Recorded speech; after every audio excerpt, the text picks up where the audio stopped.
Hey everybody, welcome back to my channel. Today we are going to do a DIY Valentine's Day gumball machine. So everything I purchased is from the Dollar Tree. So you want to get a stuffed animal. I'm going to get one of these containers, one of these containers. I want it red but they didn't have it. And then I got some fillers. So I got some chocolate, got these cute little sweetheart socks with a little cassette tape, some gummy bears, and some candy necklaces.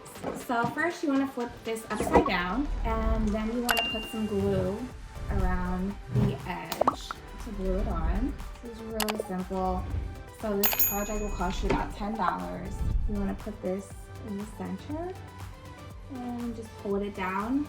It'll glue guys a little bit. You want to open up your container and you want to start filling. So what I want to do is open up the candy necklaces. I want to place them inside, as well as the chocolate hearts. And then I'm going to try to shove these gummies in this side.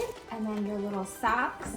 You can fill this with whatever you like. I just got some stuff that my daughter would like. You can tape the front of it. And then what I'm going to do next is I got a little piece of paper and I put 25 cents.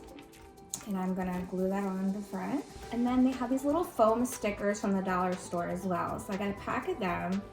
And I'm just gonna place the stickers on the front to make it a little more appealing. I think it's really cute, these little foam stickers. You don't have to glue them, just peel them off. I'm just gonna put them around to make it more fancy with these little hearts. And then we'll put the little monkey on top. So this is how the front will look now.